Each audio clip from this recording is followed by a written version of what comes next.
In the modern world, we're constantly bombarded by information, but trying to deal with it all can be overwhelming at times.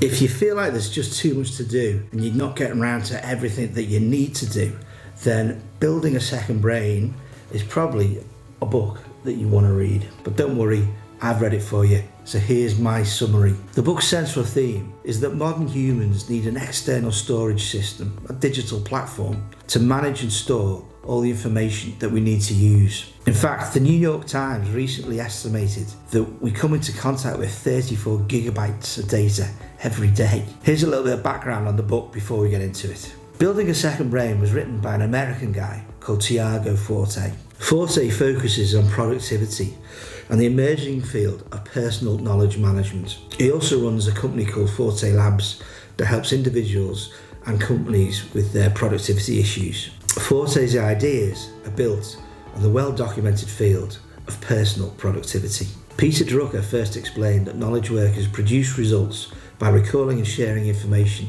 in his 1967 book, The Effective Executive.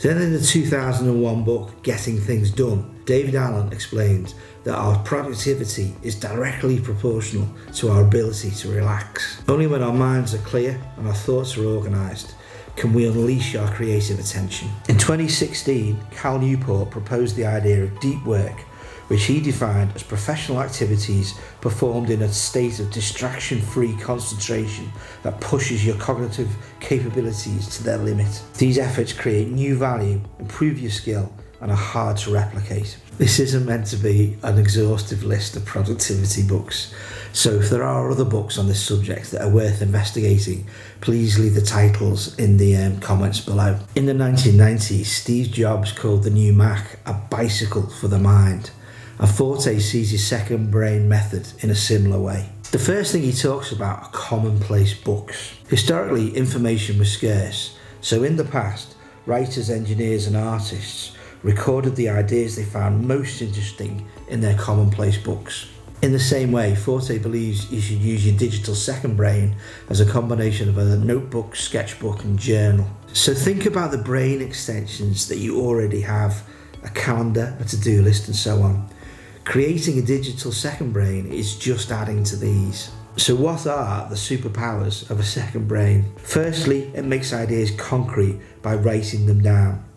Secondly, it reveals new associations between ideas. Thirdly, it helps you incubate your ideas over time. And lastly, it sharpens your unique perspective on your life and your work. I read this book on holiday in August, and hand on heart, I can say I've already experienced all of these advantages by following Forte's ideas. The first task in setting up your second brain is picking a note-taking app, such as Microsoft OneNote, Google Keep, Apple Notes, Notion, Evernote, and so on. To be effective, note-taking apps need to have 4 main characteristics. They can handle multimedia formats like photographs, text, or web links. They're informal.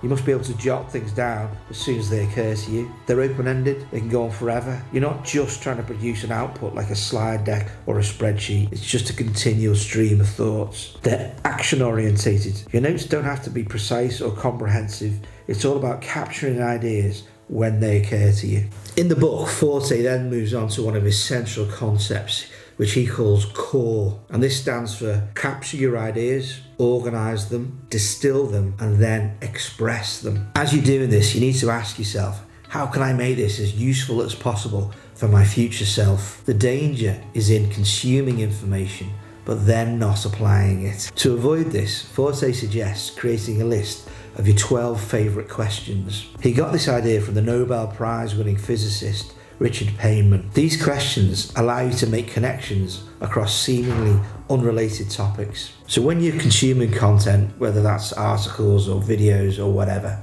you need to keep in mind that the value within that content is not evenly distributed. So you need to take a curator's perspective on the information that you capture. There's 4 elements to your capture criteria. Number 1, does it inspire me?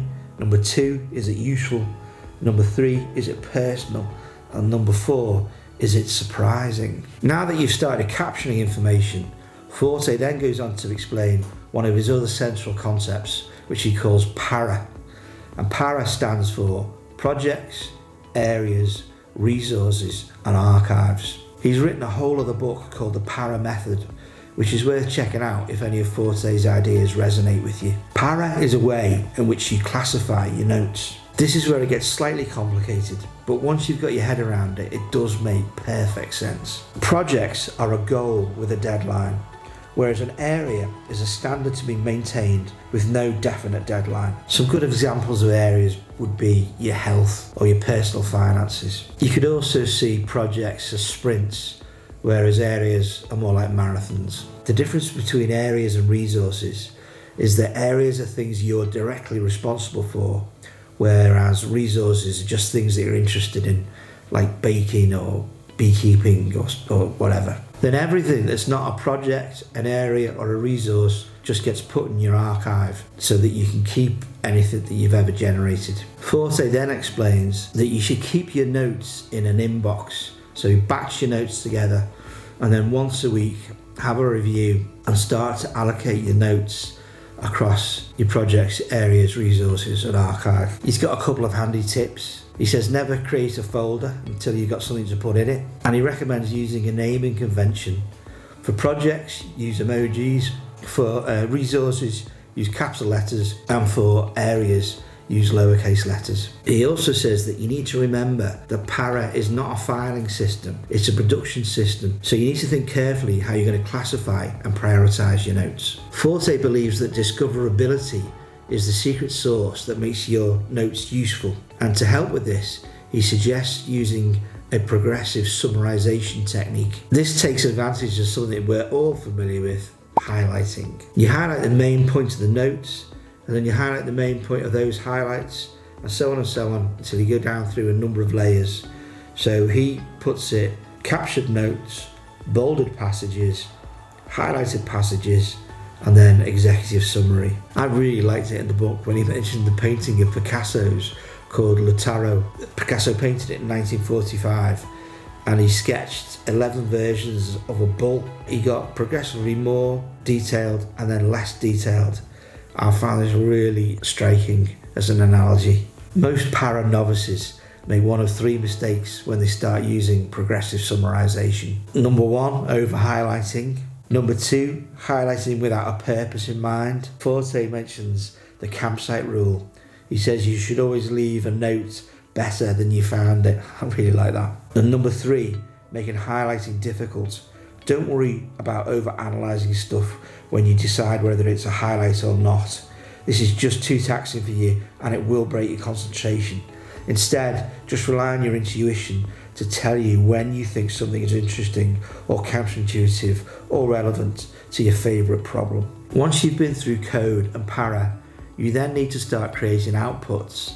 And Forte's got another really cool idea. He suggests creating intermediate packets, which is a way of dividing work into smaller units, like modules in software development or sketches in architecture or demos in music recording. He identifies 5 types of intermediate packets. Distilled notes that come from books or articles you read. Outtakes, which are stuff that you've collected in the past that didn't make it into other projects. Work in progress, which are creations that you created during past projects. Final deliverables, which are specific pieces of work you created in the past that can be used in future projects. And documents created by other people, like your team workers or contractors working for you. Forte sees 4 core benefits of making intermediate packets. You're less vulnerable to interruptions because you're not trying to manage a huge project. You can break projects down through the available time that you have. You increase the quality of your work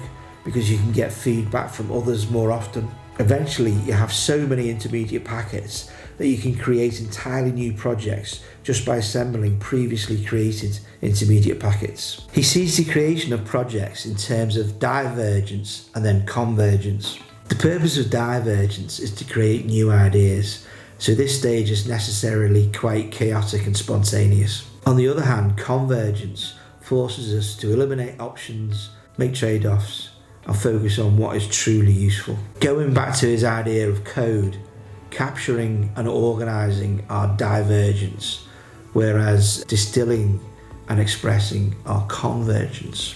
He has some interesting thoughts about how people get lost when they're undertaking projects, and he suggests 3 approaches. The first one is the archipelago of ideas. To create an archipelago of ideas, you divergently gather a group of idea sources that will form the backbone of your project, like a linked chain of islands.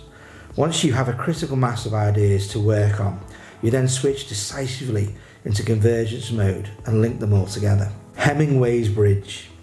This is based on Ernest Hemingway's approach to writing, where he would always end his writing session only when he knew what came next in the story, so that when he started again the next day, he was starting from a concrete point or a bridge. Dial down the scope. There are always constraints we must work under.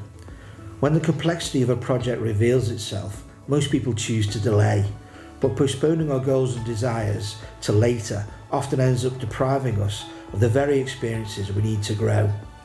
Dialing down the scope recognises that not all parts of a project are equally important. Lastly, he has suggestions for project kick-off and project completion checklists.